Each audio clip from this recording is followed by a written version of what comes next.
ഇന്നലെ സോഷ്യൽ മീഡിയയിൽ ആകെപ്പാടെ ബറൂഫിനെ പറ്റിയുള്ള നിരൂപണങ്ങളും റിവ്യൂകളുമായിരുന്നു സോഷ്യൽ മീഡിയ അടക്ക് പാണിരുന്നു. അപ്പം പ്രമുഖ ഒരു റിവ്യൂവർ മലയാള സിനിമയെ അരച്ച് കലക്കി കുടിച്ചു. പുള്ളിക്കറിയാം ഛായാഗ്രഹണം എങ്ങനെ ചെയ്യണമെന്ന്, പുള്ളിക്കറിയാം സംവിധാനം എങ്ങനെ ചെയ്യണമെന്ന്, പുള്ളി സംഗീതത്തെപ്പറ്റി അഗാധമായ പാണ്ഡിത്യമുള്ളതാണ്, ഛായാഗ്രഹണം എന്ന് വേണ്ട എഡിറ്റിംഗ് എല്ലാ മേഖലയിലും പുള്ളി അരച്ച് കലക്കി കുടിച്ചിരിക്കുകയാണ്. ആ പുള്ളി ആ സിനിമയിലെ വേഷവിധാനങ്ങളൊക്കെ ധരിച്ചാണ് റിവ്യൂ പറയാനിരിക്കുന്നത്. പുള്ളിക്കൊരു പ്രത്യേകതയുണ്ട്, വൈകുന്നേരങ്ങളിലെ റിവ്യൂ പറയത്തുള്ളൂ. സിനിമയെല്ലാം ഇറങ്ങി വൈകുന്നേരങ്ങളിലെ റിവ്യൂ ചെയ്യും. അപ്പോൾ ഏകദേശം എല്ലാം ഒരു ധാരണ കിട്ടും ഈ ചിത്രത്തെപ്പറ്റി എന്താണ് ആൾക്കാർ ധരിച്ചു വെച്ചേക്കുന്നത് എന്നൊക്കെയുള്ള ധാരണ കിട്ടും. അപ്പോൾ സിനിമ കണ്ടില്ലെങ്കിലും റിവ്യൂ പറയാം അല്ലേ. അപ്പം അതിനിടയ്ക്ക് കുറച്ച് കാര്യങ്ങളൊക്കെ പഠിച്ചതിന് ശേഷം ഇത് റിവ്യൂ പറയാനാണ് പുള്ളി ഇരിക്കുന്നത്. പുള്ളിയുടെ റിവ്യൂവിന് വേണ്ടി ഇങ്ങനെ കാത്തിരിക്കുകയാണ്. അണ്ണം പറഞ്ഞിട്ടേ ഞങ്ങൾ സിനിമ കാണാൻ പോകത്തുള്ളൂ എന്ന് ഇരിക്കുന്ന കുറച്ച് കുട്ടികളുണ്ട്. ആ കുട്ടികളിങ്ങനെ റിവ്യൂ പറഞ്ഞു, അയ്യോ അണ്ണൻ പൊളിയാണ്, അണ്ണൻ്റെ വേഷവിധാനം അടിപൊളിയാണ്, അണ്ണൻ ഇങ്ങനെ ഞങ്ങൾക്ക് അപ്പോഴേ അറിയാം അണ്ണനെ ആ പൈഫ് ഡ്രസ്സ് മേടിക്കാൻ വേണ്ടി പോയിരിക്കുകയാണ്. പുള്ളി കാര്യമൊന്നും പറയാതിരിക്കുന്നത് നല്ലത്. അങ്ങനെയാണ് പുള്ളി റിവ്യൂ ചെയ്തുകൊണ്ടിരിക്കുന്നത്. അപ്പം ഈ റിവ്യൂ ചെയ്ത് കഴിയുമ്പോഴത്തേന് പുള്ളി പറയുന്നതിനനുസരിച്ചാണ് മലയാള സിനിമ പോകുന്നത്. പക്ഷെ മലയാള സിനിമ മാത്രമേ ഉള്ളൂ പുള്ളി പറയുന്നതനുസരിച്ച് പോകുന്ന സാധ്യത കേട്ടോ. തമിഴും തെലുങ്കിലും ഒന്നും പറഞ്ഞു കഴിഞ്ഞാൽ അവർ മൈൻഡേ ചെയ്തില്ല, നീ പോടാ പുല്ലേ എന്ന് പറയുന്ന അവസ്ഥയിലേക്കാണ് മാറുന്നത്. പുഷ്പ 2 പറ്റി പുള്ളി വളരെ മോശം അഭിപ്രായം പറഞ്ഞു. അത് 500 കോടിയിൽ ചെന്നിരുന്നു. തമിഴിനെ പറ്റി പല തമിഴ് സിനിമയെ പറ്റിയും നെഗറ്റീവ് റിവ്യൂ പറഞ്ഞിട്ടുണ്ടെങ്കിലും അതൊന്നും തമിഴന്മാർ എടുത്ത് ദൂരെ കളഞ്ഞു. പക്ഷെ മലയാളത്തിൽ പറഞ്ഞു കഴിയുമ്പോൾ ഇത് പുള്ളിക്ക് വേണ്ടി മാത്രമായിട്ട് കാത്തിരിപ്പുണ്ട്. ഞാൻ എപ്പോഴും വിചാരിക്കും മലയാള സിനിമയുടെ പുതിയ താരോദകമാണ് ഈ റിവ്യൂവർ എന്ന് എനിക്ക് തോന്നുന്നു. കാരണം പുള്ളിക്ക് എല്ലാം അറിയാം, സംഗീതം അറിയാം, അഭിനയം അറിയാം, സംവിധാനം അറിയാം, എല്ലാം അറിയാം. എനിക്ക് തോന്നുന്നു പുള്ളി നായകനായിട്ട് ഒരു പടം എടുത്തു കഴിഞ്ഞാൽ മലയാള സിനിമയിലെ എല്ലാ കളക്ഷൻ റെക്കോർഡുകളും തകർത്ത് വാരും എന്നുള്ളതാണ്. പുള്ളി ഒരു പടം സംവിധാനം ചെയ്യണം. ഒന്നുമില്ലെങ്കിൽ ഈ നാട്ടിലെ സബ്സ്ക്രൈബർമാരെല്ലാം കൂടെ കാശിട്ട് കൊടുത്തെങ്കിലും പുള്ളിയെ കൊണ്ടൊരു പടം സംവിധാനം. കാരണം മലയാള സിനിമയ്ക്ക് ഇതിൽ പരം ഒരു നല്ലൊരു സിനിമ കാണാൻ പറ്റത്തില്ല അല്ലേ. അപ്പം ബറൂഫ് വന്നു കഴിഞ്ഞപ്പോൾ പുള്ളി പറഞ്ഞേക്കുന്ന അഭിപ്രായം എന്ന് പറയുന്നത് പുള്ളിക്ക് ആ പടം കണ്ടുകൊണ്ടിരുന്നപ്പോൾ ഇറങ്ങി ഓടാൻ തോന്നി എന്നുള്ളതാണ്. പുള്ളിക്ക് കണ്ടുകൊണ്ടിരിക്കാൻ പറ്റില്ല. പിന്നെ നമ്മളേതാണ് നിർബന്ധിച്ചതുപോലെയാണ് പുള്ളി കയറിയിരുന്ന് പടം കണ്ടതിന് ശേഷം നമ്മളോട് എന്ന് പറയുക, എനിക്ക് കാണാനേ തോന്നിയില്ല എന്ന് പറയുന്നു. നിർബന്ധിച്ചില്ല. അല്ലാതെ ലാലേട്ടനും ബാക്കിയുള്ള ഈ അവൻ്റെ അണിയറ പ്രവർത്തകരെല്ലാം പറഞ്ഞൊരു കാര്യമുണ്ട്, ഇത് കുട്ടികൾക്ക് വേണ്ടിയുള്ള ചിത്രമാണ്, വേണമെങ്കിൽ മുതിർന്നവർക്കും കയറിയിരുന്ന് കാണാം എന്ന്.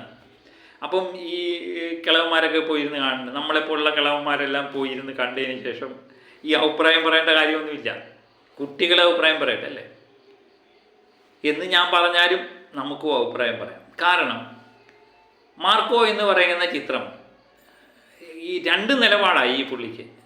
അപ്പം മാർക്കോ എന്ന് പറഞ്ഞ പടം റിലീഫായപ്പോൾ പുള്ളിക്ക് ഭയങ്കരമായിട്ട് ഇഷ്ടപ്പെട്ടു. എനിക്ക് ഇങ്ങനെയുള്ള പടങ്ങളൊക്കെ ഭയങ്കര ഇഷ്ടമായി, ഇടിയാടി. അപ്പം എന്നെപ്പോലുള്ള റിവ്യൂവർമാർ പറഞ്ഞ് ഞങ്ങൾ അകത്ത് കയറി കഴിഞ്ഞപ്പോൾ ഇത്രമേൽ വയലൻസ് ഉള്ളതെന്ന് വിചാരിക്കുന്നത് നമുക്ക് അകത്ത് കയറി കഴിഞ്ഞപ്പോഴാണ്. സീക്രട്ട് ഏജന്റിനെ പോലുള്ള ഇതൊക്കെ മാർക്കോയ്ക്ക് എതിനായിട്ടൊക്കെ സംസാരിച്ചു. കാരണം വയലൻസ് കൂടുതലാണ്, കുട്ടികൾക്കൊന്നും കാണാൻ പറ്റിയ ചിത്രമല്ല എന്ന് പറയും. അപ്പം അതിനെ പുള്ളി മറുപടിയായിട്ട് പറഞ്ഞത്, എന്തിനു പിന്നെ പോയി, നേരത്തെ തന്നെ അറിയരുതോ ഇത് വയലൻസ് ഉള്ള ചിത്രമാണ്, കുട്ടികളെന്തിനു കയറി കാണണം, സ്ത്രീകൾ എന്തിനു കയറി കാണണം, ഇങ്ങനെയുള്ള പടം പ്രതീക്ഷിക്കുന്നവർ മാത്രം പോയിരുന്ന് കണ്ടാൽ മതി, എന്നിട്ട് കയറി ഇരുന്നിട്ട് അഭിപ്രായം പറയാൻ ഇവിടെ ആരെയും വിളിച്ചില്ല എന്നൊക്കെയുള്ള രീതിയിൽ പുള്ളി അഭിപ്രായം പറയുന്നതാണ്. അപ്പോൾ ഇപ്പോഴും എനിക്ക് ചോദിക്കാനുള്ള ഒരു കാര്യമാണ്, ബറൂഫ് ഇറങ്ങുന്നതിന് മുമ്പ് തന്നെ ബറൂഫിൻ്റെ പിന്നണി പ്രവർത്തകർ എല്ലാവരും ഒരു സ്ഥലത്തിൽ പറഞ്ഞു ഇത് കുട്ടികൾക്ക് വേണ്ടി എടുത്തൊരു ചിത്രമാണ് എന്ന് പറഞ്ഞിട്ടുണ്ട്. അപ്പം ഈ കുട്ടികൾക്ക് വേണ്ടി എടുത്ത ചിത്രത്തിനകത്ത് പോയി ഈ മുതിർന്നവർ പോയി അഭിപ്രായം പറയേണ്ട കാര്യമൊന്നുമില്ല. അങ്ങനെ പറയുകയാണെങ്കിൽ അതാണ് ഞാൻ പറഞ്ഞത്, മുതിർന്നവർക്കും അഭിപ്രായം പറയാം. കാരണം കുട്ടികളെ കൊണ്ടുപോകുന്നത് മുതിർന്നവരാണ്. അപ്പം മുതിർന്നവർക്കും അഭിപ്രായം പറയാം. പിന്നെ മോഹൻലാൽ ചിത്രങ്ങൾക്കുള്ള ഒരു ഏറ്റവും വലിയൊരു പ്രത്യേകത എന്ന് പറഞ്ഞാൽ മോഹൻലാൽ ചിത്രം ഇറങ്ങും, അത് നെഗറ്റീവ് ആണെങ്കിലും പോസിറ്റീവ് ആണെങ്കിലും മലയാള സിനിമ ഇറങ്ങുന്നുണ്ട് എന്നറിയാൻ വേണ്ടി മോഹൻലാലിൻ്റെ ചിത്രം തന്നെ കാണും. കാരണം ഇന്നലെ ബെറോഫ് ഇറങ്ങിയപ്പോൾ ഒരു ഓളം സൃഷ്ടിച്ചു. കാരണം അത് നെഗറ്റീവ് റിവ്യൂ ആണ് ഏറ്റവും കൂടുതൽ വന്നത് കേട്ടോ. ഞാൻ പല റിവ്യൂ ഒക്കെ നോക്കിക്കഴിഞ്ഞപ്പോഴേ 3D കൊള്ളാം, മികച്ച സാങ്കേതിക മേന്മ, മേക്കിംഗ് അടിപൊളി, സംഗീതം നല്ല രീതിയിൽ പോയിട്ടുണ്ട്, അതുപോലെ വിഷ്വൽ ട്രീറ്റാണ്, അടുത്ത കാലത്തൊന്നും ഇങ്ങനെ ഒരു ചിത്രം ഇറങ്ങിയിട്ടില്ല, പക്ഷെ പടം കൊള്ളത്തില്ല. ഇത്രയൊക്കെ പറഞ്ഞതിന് ശേഷം പടം കൊള്ളത്തില്ല. എനിക്കന്നേരം മനസ്സിലായ ഒരു ഒറ്റ കാര്യമുള്ളൂ, മോഹൻലാൽ എന്ന് പറയുന്ന നടനെ അംഗീകരിക്കാൻ ഇച്ചിരി ബുദ്ധിമുട്ടുള്ളത് പോലെ ചില ആൾക്കാർക്കുണ്ട്. അത് പലപ്പോഴും നമ്മളെടുത്ത് ചില നെഗറ്റീവ് കമൻറ്റും ഒക്കെ കാണുമ്പോഴേ നമുക്കറിയാം, ഒരേ തരത്തിലുള്ള ഒരേ നിലപാടുള്ള ഒരേപോലത്തെ ഇരിക്കുന്ന ആൾക്കാരൊക്കെ തന്നെ ഈ നെഗറ്റീവ് കമൻറ്റ് ഇട്ടുകൊണ്ടിരിക്കുന്നവർ. ഇവർ ഇതിനു വേണ്ടി സമയം കളയും. മോഹൻലാൽ എന്ന് പറയുന്ന നടൻ്റെ നെഗറ്റീവ് കണ്ടെത്താൻ വേണ്ടി സമയം കളയുക എന്ന് പറയുന്നത് അദ്ദേഹത്തിന് വേണ്ടി അവർ ജീവിതം തന്നെ അർപ്പിച്ചു എന്ന് തന്നെ പറയേണ്ടി വരും. അപ്പം മോഹൻലാലിൻ്റെ ചിത്രങ്ങൾ ഇറങ്ങി, ഇപ്പം നേരെ എന്ന് പറഞ്ഞ ചിത്രം ഇറങ്ങിക്കഴിഞ്ഞപ്പം വൻ വിജയം നേടി. അപ്പം ഈ റിവ്യൂവർമാരൊക്കെ പറഞ്ഞ അന്നത്തെ അഭിപ്രായം വെച്ചാൽ നേരെ വലിയ കുഴപ്പമില്ല, ജിത്തുവിൻ്റെ മാസ്മരിക പ്രകടനം, ജിത്തു ആയതുകൊണ്ട് അത് വിജയിച്ചു എന്ന് പറഞ്ഞ് ഒഴുക്കം മട്ടിലങ്ങ് പറഞ്ഞു. അപ്പം മോഹൻലാലിൻ്റെ ഒരു ചിത്രം പരാജയപ്പെടുവാണെങ്കിൽ അയ്യോ മോഹൻലാലിൻ്റെ ചിത്രം, മോഹൻലാലിന് ഇനി ഒന്നും പറ്റത്തില്ല. അപ്പം ഇങ്ങനെയുള്ളവരോട് എനിക്ക് പറയാനുള്ളത്, മോഹൻലാൽ എന്ന് പറയുന്ന നടൻ എന്ത് ചെയ്യണം, കഴിവൊന്നും തെളിയിക്കേണ്ട ഇനി കാര്യമില്ല. പുള്ളിയുടെ കൊല്ലങ്ങൾ കഴിഞ്ഞ് പുള്ളി കഴിവ് തെളിയിച്ചിട്ട് പുള്ളി എന്ത് ചെയ്യണം എന്ത് ചെയ്യണ്ട എന്ന് തീരുമാനിക്കാൻ പുള്ളി തന്നെയുള്ളൂ. അപ്പം പുള്ളി ഏതെങ്കിലും പടം പൊട്ടിപ്പോയെങ്കിലും അടുത്ത പടം കാണാൻ വേണ്ടി ഉള്ളവർ ചെന്നാൽ മതി. ഞങ്ങളെപ്പോലുള്ള മോഹൻലാലിനെ ഇഷ്ടപ്പെടുന്നവർ പോയി കണ്ടോളാം. പിന്നെ ഇതിന് റിവ്യൂ പറയാൻ വേണ്ടി ഇങ്ങനെ വന്നിട്ട് അതങ്ങനെയാണ് ഇതങ്ങനെയാണ്, അങ്ങനെ കുറച്ച് ആൾക്കാരുണ്ട്. മോഹൻലാലിനോട് അന്ധമായ വിരോധം വെച്ച് പുലർത്തുന്ന കുറച്ച് യൂട്യൂബ് ചാനലുകളുമുണ്ട്, കുറച്ച് വ്യക്തികളുമുണ്ട്. അവർക്ക് എന്താണെന്ന് എനിക്ക് മനസ്സിലാകുന്നില്ല. അവരെന്തിനെ ഇങ്ങനെ സമയം കളയുന്നു ലാലേട്ടൻ്റെ പുറകെ പോയി. എന്നാലും ലാലേട്ടന് ഒത്തിരി സിനിമ സമയമില്ലാത്തതിൻ്റെ പ്രശ്നമേ ഉള്ളൂ. പുള്ളിക്ക് സിനിമകൾ ഇങ്ങനെ വന്നുകൊണ്ടിരിക്കുന്നു. ഇപ്പം ഇന്നലെ പറയുന്നത് കേട്ട് ഇപ്പം ബെറോഫ് വീണു, ഇനി ഞങ്ങൾ മാർച്ച് 24 എമ്പുരാൻ വീഴും എന്നാണ്. അവരുടെ ചിന്താഗതി അങ്ങനെയാണ്. അടുത്ത മോഹൻലാൽ ചിത്രം കൂടെ പരാജയപ്പെടണം, അവർ സന്തോഷിക്കണം. നിങ്ങൾ സന്തോഷിച്ചോളൂ, എന്താ പറയുക. അതുപോലെ ചില ഈ കൊച്ചു കുട്ടികളെയൊക്കെ കൊണ്ടുവന്ന് അത് എന്തുമാത്രം മനസ്സിൽ മോഹൻലാൽ അന്ധത ബാധിച്ചു എന്ന് നമുക്ക് മനസ്സിലാകണമെങ്കിലേ, കുറച്ച് കൊച്ചു കുട്ടികളെയൊക്കെ കൊണ്ടത് ഒരുത്തൻ പറയുന്നു ഭയങ്കര ബോറായിരുന്നു, വേറെ ഒരുത്തൻ പറയുന്നത് എനിക്ക് ആദ്യം ഈ ഇൻ്റർവ്യൂവിന് മുമ്പ് തന്നെ ഉറക്കം വന്നു, ഇൻ്റർവ്യൂവിനായപ്പോൾ ഞാൻ കിടന്ന് ഉറങ്ങിപ്പോയി എന്ന്, ഭയങ്കര ബോറായിരുന്നു. അപ്പം ആ കുട്ടിയെ സംബന്ധിച്ചെന്ന് പറഞ്ഞാൽ കുട്ടികളെ പറഞ്ഞിട്ട് കാര്യമില്ല, അവരെ നിർബന്ധിച്ച് പറയിപ്പിക്കുക. അപ്പം ഈ 2 കുട്ടികളുടെ വീഡിയോ ഇങ്ങനെ ഇട്ടുകൊണ്ട് പറയുക ലാലേട്ടൻ്റെ ബെറോഫ് കുട്ടികൾക്ക് പോലും ഇഷ്ടപ്പെട്ടില്ല.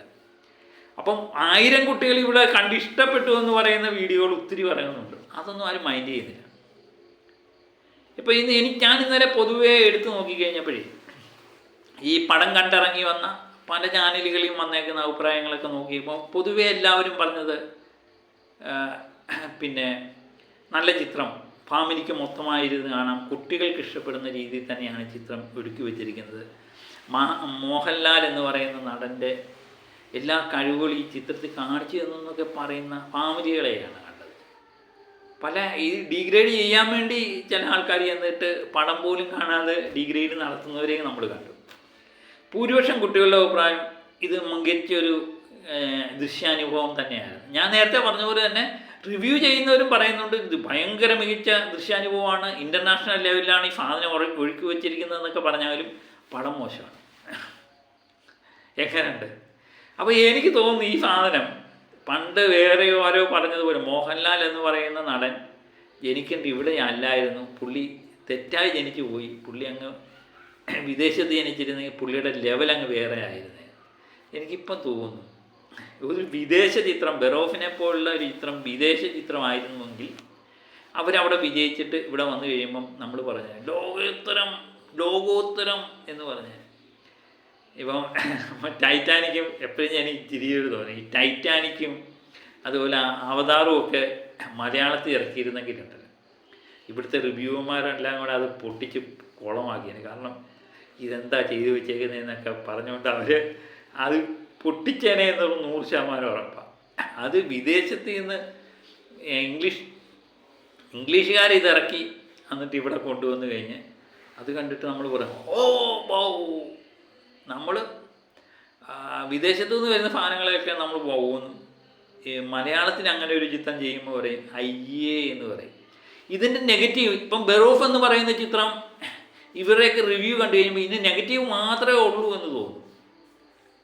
ഇതിൻ്റെ പോസിറ്റീവ് അഭിപ്രായങ്ങൾ, ബെറോഫിനെ കാണുന്ന ഏറ്റവും വലിയ പോരായ്മയായിട്ട് എനിക്ക് തോന്നിയ കാര്യം എന്ന് പറയുന്നത് അത് ഇതിൻ്റെ ഭാഷയുടെ ഒരു പ്രശ്നമുണ്ട്. അത് ഡബ് ചെയ്തപ്പം ഫിങ്ക് ശരിയാകാതെ വന്നേക്കുന്ന പല സന്ദർഭങ്ങളുമുണ്ട്. അതുപോലെ തന്നെ ആ രീതിയിൽ പിന്നെ കഥ പറഞ്ഞേക്കുന്ന ഒരു അടുക്കും ചിട്ടയില്ലായ്മ ഒരു രീതിയുണ്ട്. ഇത് ചെറിയ ചെറിയ മിസ്റ്റേക്ക് ഇതിനകത്ത് ഒത്തിയിട്ടുണ്ട്. പക്ഷേ ഇത് പണം മൊത്തമായിട്ട് മലയാള സിനിമയിൽ ഇങ്ങനെ ഒരു വൃത്തികെട്ട ഒരു ചിത്രം ഇറങ്ങിയിട്ടില്ല എന്ന് പറയുന്ന പോലെ ചില യൂട്യൂബർമാർ സംസാരിച്ചത് എനിക്കത് കേട്ടിട്ടേ മനസ്സിലാകുന്നില്ല. അപ്പം ലാലേട്ടനോടുള്ള അന്ധമായ വിരോധം, ലാലേട്ടനോട് വിരോധം മാത്രമാണ് ഇവർ. പക്ഷേ ലാലേട്ടനെ അവർക്ക് മറക്കാനും പറ്റത്തില്ല. കാരണം നെഗറ്റീവ് അല്ലെങ്കിൽ പോസിറ്റീവ് ലാലേട്ടനെ പറ്റി പറഞ്ഞാൽ മാത്രമേ അവരുടെ നിലനിൽപ്പുള്ളൂ.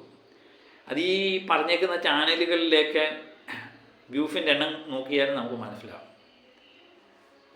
കാരണം നെഗറ്റീവ് പറഞ്ഞാലും പോസിറ്റീവ് പറഞ്ഞാലും എല്ലാം ലാലേട്ടനെ പറ്റി തന്നെ പറയണം, അല്ലെങ്കിൽ ഇവരുടെ നിലനിൽപ്പ് തന്നെ ഇവർക്കില്ല എന്നുള്ളതാണ്. അപ്പം ഒരു കാര്യം നിങ്ങൾ മനസ്സിലാക്കുക, ലാലേട്ടൻ്റെ ഈ വാലിബൻ എന്ന് പറയുന്ന പടം കഴിഞ്ഞ കൊല്ലം തികഞ്ഞ പരാജയം ഏറ്റുവാങ്ങിയ ഒരു ചിത്രമായിരുന്നു. പ്രതീക്ഷയ്ക്കത്ത് വരാത്തൊരു ചിത്രമായിരുന്നു. പക്ഷേ ആദ്യ ദിന കളക്ഷൻ എന്ന് പറഞ്ഞാൽ 12 കോടി രൂപ നേടി എന്നുള്ളത്. ബെറോഫിനെ പോലുള്ളൊരു ചിത്രം 7-7.5 കോടി 8 കോടി രൂപയ്ക്കടുത്ത് ആദ്യ ദിനം കളക്ഷൻ നേടി എന്നുള്ളതാണ് നമ്മൾ മനസ്സിലാക്കേണ്ടത്. അപ്പം മോഹൻലാൽ എന്ന് പറയുന്ന നടൻ്റെ ലെവലങ്ങ് വേറെയാണ്. ഞാൻ എപ്പോഴും പറയുന്നൊരു കാര്യമുണ്ട്, അദ്ദേഹത്തിൻ്റെ പൊട്ടിയ ചിത്രമായ വാലിബൻ്റെ കളക്ഷൻ എന്ന് പറയുന്ന ആദ്യ ദിനം 12 കോടി രൂപ.